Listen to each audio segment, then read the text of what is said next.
우리가 은혜를 받으면 거짓에 대한 거부감이 생깁니다.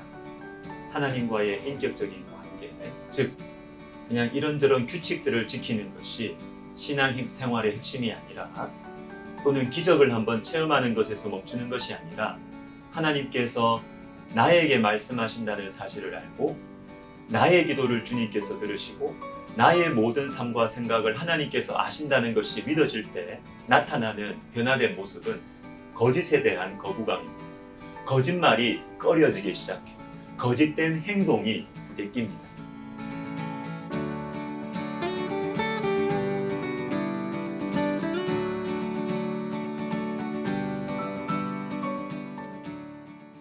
말라기는 이스라엘의 질문과 하나님의 대답으로 구성되어 있습니다.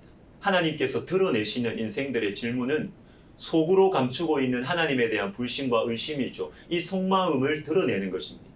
너희의 속마음을 안다. 그리고 아무도 없을 때 너희가 이렇게 어떻게 사는지를 내가 안다고 말씀하시는 것입니다. 마치 자신의 죄를 인정하지 않고 핑계대는 범인에게 증거를 대는 것과 같습니다. 그래서 말라기서는 예리하죠. 아무도 없을 때 하는 말, 속으로 품고 있는 하나님에 대한 불신을 드러내는 말씀입니다. 여러분, 하나님을 속이려고 하지 마십시오. 하나님께 감추려고 하지 마십시오. 하나님이 내 죄를 못 보신다고 생각하지 마십시오. 다 보시고 다 알고 계십니다. 그래서 하나님께 정직하게 드러내는 것, 주님을 만날 기회가 있을 때마다 정직하게 기도하는 것, 회개 기도하는 것이 축복입니다. 하나님은 우리의 속마음을 다 알고 계십니다. 오늘 본문에서는 하나님께서 무엇을 드러내실까요? 7절을 보십시오. 만군의 여호와가 이르노라, 너희 조상들의 날로부터 너희가 나의 규례를 떠나 지키지 아니하였도다. 그런즉 내게로 돌아오라. 그리하면 나도 너희에게로 돌아가리라 하였더니 너희가 이르기를 우리가 어떻게 하여야 돌아가리까 하는도다. 자, 하나님께 어떻게 돌아갈까요? 돌아갈 방법이 무엇인지를 이스라엘 백성들이 질문해요. 그에 대해서 하나님이 이렇게 대답해 주십니다. 8절에 사람이 어찌 하나님의 것을 도둑질하겠느냐? 그러나 너희는 나의 것을 도둑질하고도 말하기를 우리가 어떻게 주의 것을 도둑질하였나이까 하는도다. 이는 곧 11조와 봉헌물이라. 하나님께 돌아올 방법이 있다. 그런데 그것은 하나님의 것을 도둑질하지 말고 온전한 11조를 하라고 말씀하십니다. 여러분, 11조를 어떻게 생각하십니까? 목회자가 헌금 이야기 하는 것이 참 부담스럽습니다. 성경에서 말씀하시니까 하기는 해야 되는데 성도들이 오해를 하실까봐, 부담을 느끼실까봐 조심스러워요. 오늘 본문에 나온 대로 말씀을 드리겠습니다. 방금 읽은 8절 말씀에서 하나님은 도둑질이라는 표현을 3번이나 사용하십니다. 그리고 10절에서는 온전한 11조. 그러면 왜 11조를 온전하게 드리지 않는 것이 하나님의 것을 도둑질하는 것일까요? 그리고 왜 하나님의 것을 도둑질하지 않는 것이 하나님께로 돌아가는 길이 되는 것일까요? 우선은 하나님이나 공동체에서 11조가 가지는 의미를 생각해 볼 필요가 있습니다. 11조는 하나님 사랑과 이웃 사랑을 표현하는 것입니다. 11조가 2가지 역할을 하는데, 제사장들이 이스라엘과 하나님의 관계를 위해서 예배 말씀 사역을 통하여 일할 수 있도록 물질적으로 뒷받침해 줍니다. 또한 11조는 고아와 과부를 도와주는 곳에, 즉 이웃 사랑을 위해 쓰여졌습니다. 여러분, 11조는 그냥 물질의 10분의 1 내야 한다, 종교적 의무가 아니에요. 하나님 나라 공동체의 근간인 하나님 사랑, 이웃 사랑을 가능하게 하는 통로인 것입니다. 하나님 공동체가 하나님 공동체답게 하고 하나님 백성이 하나님 백성답게 하는 것, 11조입니다. 그리고 11조는 또 다른 의미를 가지고 있는데, 창세기 14장 20절에서 아브라함이 소돔과 고모라 전쟁에서 승리하고 돌아오는 길에 지극히 높으신 하나님의 제사장인 살레망 멜기세덱에게 11조를 바칩니다. 이것은 이 승리의 본질에 대해서 말하는 아브라함의 신앙 고백이에요. 무엇입니까?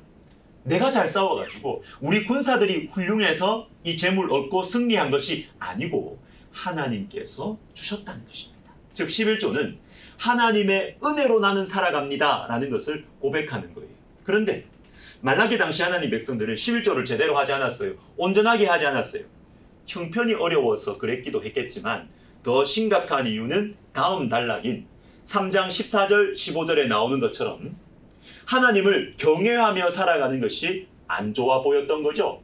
하나님 믿고 살아가면 망할 것 같아. 계산이 안 나온다고 생각했던 것입니다. 이것이 바로 말라기 당시의 영적인 현실이었습니다. 무엇입니까? 하나님 백성의 본질을 잃어버린 것입니다. 하나님을 섬기고 이웃을 섬기는 것에 관심 없었어요. 그리고 더 본질적인 것, 하나님의 은혜로 살아가는 것을 싫어했던 것입니다. 내 머리 굴려서 살아가야지. 하나님 의지에서 살아가는 것이 불안하고 구차했던 것입니다. 여러분, 11조는 이런 차원에서 하나님 백성의 인생관입니다. 인생관. 나는 하나님의 은혜로 살아간다. 이 하나님 백성의 자태를 가장 직접적으로 고백하는 것이 11조입니다. 그러므로 11조를 온전하게 하지 않는다라는 것은 단순한 물질적인 인색함 정도가 아닙니다. 내가 누구를 의지하며 살아가는가? 인생관에 대한 문제이고 하나님과의 관계에 대한 문제인 것입니다. 사랑하는 성도 여러분, 하나님 백성은 하나님 은혜로 살아가기를 고집하는 사람들입니다. 나는 하나님의 은혜로, 하나님 방식으로 살겠다. 안 그러면 실패하겠다.